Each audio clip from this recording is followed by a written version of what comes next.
এখানে আমরা ওনাকে ঢুকতে দেব না, তাই উনি হচ্ছে সন্ত্রাসবাদী, ওনাকে আমরা চাই না। উনি যেখানে যাচ্ছে সেখানে অশান্তি হচ্ছে। আর আজকের এখানে আমাদের এখানে স্কুলে পরিবেশ দিবসে একটা অনুষ্ঠান ছিল, এখানে অনেক আমাদের গ্রামবাসী অনেকে আমরা আছি, এখানে ছিলাম। উনি কোন উদ্দেশ্যে নিয়ে এখানে আসছিল আমরা জানি না। ওনাকে সম্মান, হ্যাঁ সে ঠিক আছে, ওনাকে আমরা সম্মানভাবে ওনাকে নামতেও দেয়নি গাড়ি থেকে, গাড়ি ঘুরিয়ে নিয়ে ওনাকে চলে যেতে বলেছি। হ্যাঁ স্লোগান জয় শ্রীরাম বলে স্লোগান দিয়ে তো তাড়া করলেন। হ্যাঁ, ওটা তো জয় শ্রীরাম, এটা তো বলতেই হবে আমাদের। হ্যাঁ, তাই আমরা বলেছি। বলে তাড়া করলেন আপনারা, মানে হ্যাঁ, এলাকায় ঢুকতে দেবেন না, ঢুকতে দেবো না, দরকার নেই ওনাকে, ওনার মতো সন্ত্রাসবাদী দরকার নেই। আপনার নাম? চম্পা মণ্ডল। চাই না। আচ্ছা, আমরা দেশটা ভালোভাবে যেন থাকতে চাই। এই 15 বছর ধরে খুব হচ্ছেন উনি দাঙ্গাবাজ, শয়তান, বদমায়েশ, আমরা ওনার চাই না।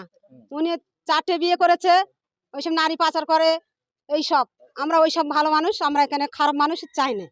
আমরা দেশটা যেন ভালোভাবে থাকে সেইটাই চাই। আমরা সেই কারণে তাড়া করেছি। আপনার নাম? রিনা মণ্ডল।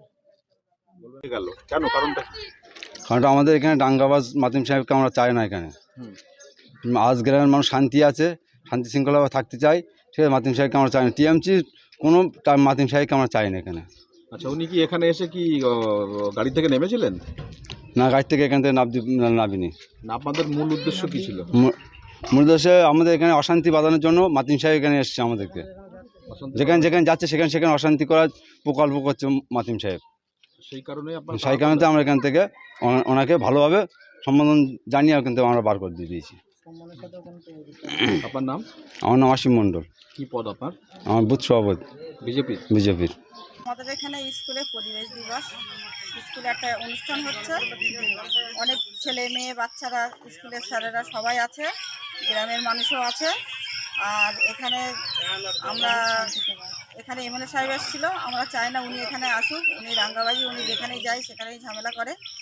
উনি 4-5টা বিয়ে করে, কিডনি বিক্রি করে, ওনার এমনি অনেক সমস্যা আছে। আমরা ওনাকে চাই না। 4 তারিখে মুখ্যমন্ত্রী বদল হওয়ার পরে আমরা আর ওনাকে আর কাউকে চাই না। এখন সেখান থেকে 4 তারিখের পর থেকে আমরা খুব ভালো আছি, শান্তি শৃঙ্খলা আছে, আমরা খুব ভালো আছি।